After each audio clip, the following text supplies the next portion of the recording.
Bonjour, je suis Nicolas Yvelin, j'ai 41 ans et je suis le cofondateur et président de la société Freemium Play. Freemium Play, c'est la première carte cadeau multi-enseigne exclusivement dédiée aux loisirs numériques.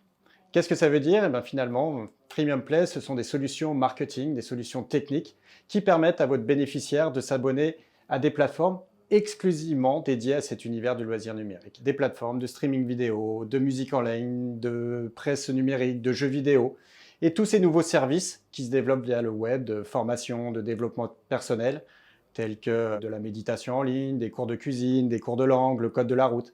Et finalement, Freemium Play, c'est la première solution qui permet à votre bénéficiaire de profiter d'un catalogue d'une cinquantaine de partenaires premium, parmi lesquels Deezer, Spotify, OCS, Salto, Le Monde, l'équipe, Strava, et finalement un catalogue d'une cinquantaine de partenaires hyper premium.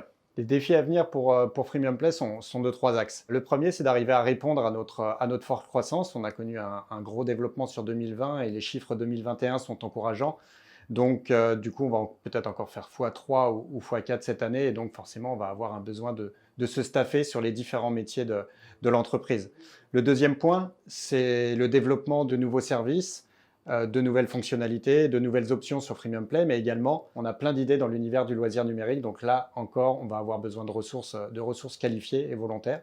Et enfin, le troisième axe, c'est l'internationalisation. Aujourd'hui, Freemium Play est un service franco-français et on a des ambitions d'aller le développer très rapidement en Europe et pourquoi pas un peu plus loin dès 2022. Pour faire face à son développement, chez Freemium Play, on va recruter un certain nombre de profils sur cette fin 2021, début 2022, à la fois dans les sales, à la fois dans le marketing ou à la fois dans le développement technique. Évidemment, on recherche des professionnels de leur métier, mais on a besoin d'avoir des gens qui soient adaptables, flexibles, parce que c'est un univers qui évolue tout le temps. On est dans une petite structure, et donc il nous faut des gens qui soient réactifs, proactifs, et qui soient très rapidement autonomes. Et c'est vraiment ce qu'on essaye de faire passer comme valeur dans l'entreprise.